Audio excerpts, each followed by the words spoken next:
Hello, good day mga boss. Charlotte ng DIY Kurips. So ngayon, binaklas natin yung taillight ng Wigo, no? Yan. So ito sa driver side to. Tuturuan ko kayo mag-identify ng color codes ng wiring nito, no? Importante bang malaman natin kung ano yung color codes ng wiring ng taillight or ng headlight ng Wigo? Actually, depende. Kung hindi naman kayo magkakabit ng mga accessories, hindi nyo kailangan, no? Pero, kung isa kayo doon sa mga mahilig mag-modify na kung ano-ano yung kinakabit na accessories doon sa sasakyan nyo, mahalaga na alam nyo kung ano yung color codes. Siyempre, para at least tama kung saan kayo magkakabit ng mga electricals nyo. Yan. So, ito, binaklas ko na siya. Tapos makikita nyo, ito yung wire niya. Yan. So, tinanggal ko siya dun sa may socket. Dun sa pag-identify ng color codes, hindi nyo kailangan tanggalin yung socket. Yan. Hindi nyo kailangan tanggalin to. Tinanggal ko lang siya kasi meron akong gagawin. Siguro pakita ko na lang sa inyo mamaya kung ano yung gagawin ko. Pero, kung mag-identify lang kayo ng color codes nung wiring, hindi nyo kailangan tanggalin yung socket. Ang kailangan nyo lang dyan, test light. Yan. Siyempre, para matitesting nyo kung alin ba dyan yung tail light, yung brake light, yung signal light, reverse light. Ayun lang naman yung madalas na makikita nyo sa tail light, Tapos, dun din naman kayo madalas nagtatap. Yan. So, kung mag-install kayo ng parking sensor, ang kailangan nyo dyan, reverse light. Kasi dun kayo magtatap. O kaya naman, pagka mag-install kayo nung camera, rear camera, dun sa sasakyan nyo, na pagka nag-reverse kayo, magpa-flash yung pinaka-video doon sa head unit nyo, reverse light din yun. Yan. Tapos, kung mahilig kayo mag-install nung pailaw doon sa likod, nung sasakyan nyo, ang kailangan nyo doon, syempre, yung tail light, reverse light, brake light, signal light, yan. Yan yung mga kailangan nyo. Na pagka nag-left signal kayo, gumagapang yung ilaw, papunta sa left. Pagka nag-right naman kayo, papunta naman sa right yung gapang ng ilaw. Yan. Tapos pagka nag-brake kayo, nagbi-blink naman siya. So, kung mapapansin nyo, meron tayong 5 wire dito. Kailangan natin hanapin yung negative, yung tail light, yung brake light, signal light, reverse light. Yan. So, ano ba yung pinakamadaling unang step, na pwede nyo gawin para malesen or mapabilis yung paghahanap nyo? Syempre, kailangan nyo muna dyan ng test light. Pero, ito yung pinakamabilis. Yan. Dito kayo syempre magbabase. So, kung mapapansin nyo, itong ilaw na to, reverse light yan. So, pagka tinignan nyo sa likod, ito yung wire niya yan. Yan. So, meron yan 2 wire, isang white, isang black. Alin ba dyan ang reverse light? Siyempre, na-lessen na yung i-check nyo. Hindi nyo kailangan i-check yung 5. Ang kailangan nyo lang i-check itong white at saka itong black. Yan. So, ayun yung para sa reverse light. Ito naman, kung makikita nyo kulay orange, ito yung para sa ating signal light. Yan. So, kung titignan nyo yan, ito naman yan, 2 wire din. Solid green at saka black. Yan. Tapos, ito, magkasama kasi yung tail light natin at saka yung brake light. So, meron kayo ditong green with yellow stripe, yan. Tapos, red with white stripe, tapos solid black. Yan. So, sa electrical, 2 yan palagi. Isang positive, isang negative. So, kaya kung makikita nyo, tigda 2 wire. Ito naging 3 kasi 2 yung function niya. Brake light, tail light. Pero ito, bigyan ko na kayo ng sagot dito.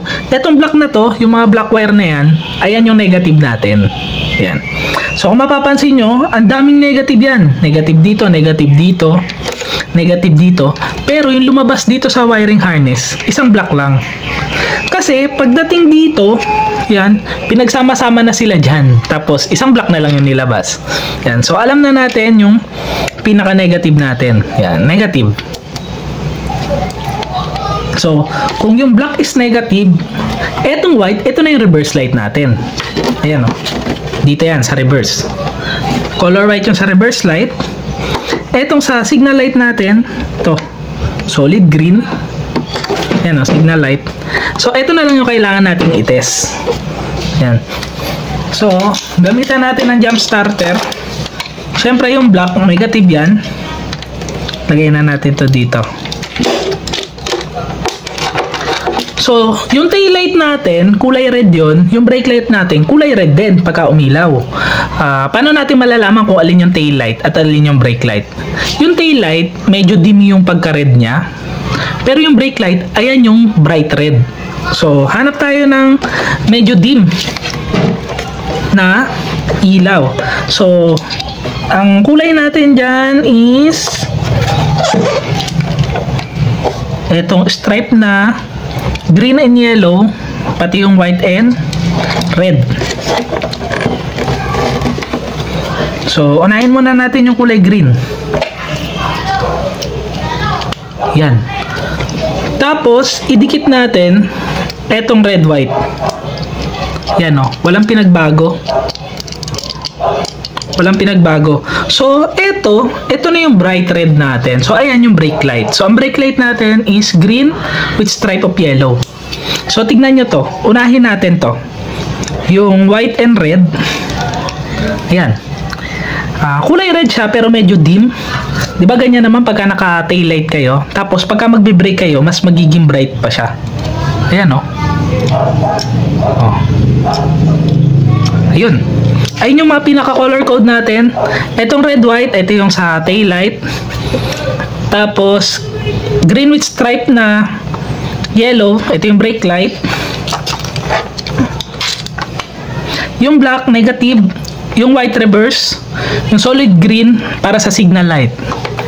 Yan. So, yung signal light na to, ito yung dun sa left signal light, ano? So, asa naman yung right signal light? Yung right, syempre, nandun sa right na tail light nyo. Magtatap na lang kayo doon pag-apang kayo ng wire. Pwede rin naman sa harness, pero ako kasi hindi na ako nagtatap sa harness. Oh. Dito na lang ako sa mga mismong pailaw. Yan. Para yung harness, hindi ko siya ginagalaw. Stuck pa rin yung harness. Dito na lang. Ito naman kasi is replaceable. Once na masira to, papalitan na lang. Yan. So, gawin ko muna yung plano kong gawin dito, no? Tapos pakita ko sa inyo mamaya.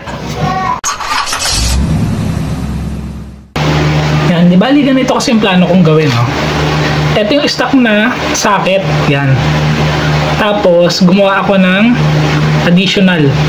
So, lahat ng mga i-install kong accessory na nangangailangan ng mga sources na yan, yung reverse, yung brake, yung signal, yung tail light, yan. Dito ko na lang itatap. Yan o. Kumbaga, ikikrim ko na lang dito. Yan. Tapos, nilagyan ko na rin ng label. Yan o. Para at least, hindi ako check ng check kung para saan ba tong wire na to. Yan. So, basta kung kailangan ko ng negative, dito ko na lang itatap. Kung kailangan ko ng reverse, ito, dito ko na siya itatap. Yan. So, every time na mag-install ako ng additional accessories na nangangailangan niya mga supply na yan, dito na lang. Tapos ito, nakasaksak na lang to doon sa stock na harness. Yan. So, tapusin na natin tong video na to, no? Sana nakatulong sa inyo. Ingat kayo lahat. Ride safe. God bless.